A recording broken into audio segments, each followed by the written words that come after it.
after 302, Dana said that he thinks John Jones is the number one pound for pound fighter, and Islam is number two.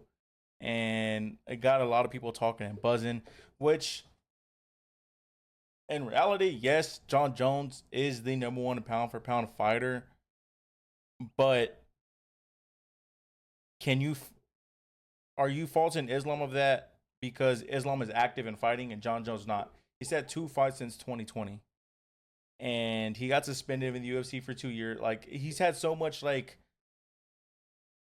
bad history to keep him outside of the octagon where he's not fighting. And Islam is active and he is fighting. So you're kind of faulting Islam for fighting and ranking him number two, Dana White at least, because UFC rankings have him at number one, I'm pretty sure. But Dana White at least is saying John Jones is number one when John Jones is really fighting. But Aljo said something about it, so we're going to see what Aljo says. Dana White in the pound for pound list saying that John Jones is pound for pound over Islam. But for me, I agree. I think if we're talking pound for pound, I mean, everyone's criteria is different, but I think pound for pound would mean, the way I understand it is, if weight was not a factor, size wasn't a factor, skill for skill, who would be the best guy? And I agree. I think it's John Jones. Yeah, I mean, it's all based off. The rankings is all opinions, really. Is all it is. It's all opinion. Who do you think is the best fighter on whatever, however you're looking at or basing it? Now, with you being inactive, as long as you are, and you come back, yes, you do like win 2 fights and you get the heavyweight title. Yes, John Jones is the best fighter ever. Yes, John Jones will probably be the best fighter ever for a long time. Yes, John Jones is the number one pound for pound fighter, technically speaking. But with as inactive as he is, and active as Islam is, and Islam beating guys that, or beating guys the way he's beat them, and also going toe to toe guys that and box with them that people said he shouldn't, and beating them, and also beating them at their game. So how can you fault Islam for that and also put him at number two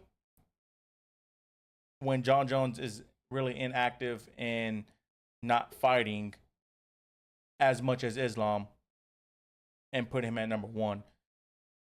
Obviously, it's hard because it's John Jones. He's undefeated, and he did just beat Cyril Gane and got the heavyweight belt, yada, yada, yada. But Islam is also making noise. Islam just proved that he can fight standing up and fight on the ground. Islam just proved that he can take a punch. Islam just proved that he is a worthy champion and a dominant one. You can't, I don't know. For me, it's a tough one. I can see why Islam would be why people would have Islam number one, and I see why people would have John Jones number one. Me personally, my personal bias opinion, I'm gonna have Islam number one and John Jones number two. And that's no hate to John Jones, and that's not saying John Jones isn't better than Islam or all this and that. Obviously, they'll never fight, so we'll never know. But you have to look at the bigger picture here. John Jones is a fan favorite, yes. I think Islam is kind of a fan favorite, but there's other people in the UFC that they like more than him, and he's not American, so they're just gonna side with an American more. But him submitting Charles, the greatest submission artist in the UFC, him going toe to toe with Dustin Poirier, taking shots and outboxing him and winning, like this is stuff that he's doing that he shouldn't, that he's fighting the best at their game and beat them at their game. If that's not like a true pound for pound person, I don't know what is.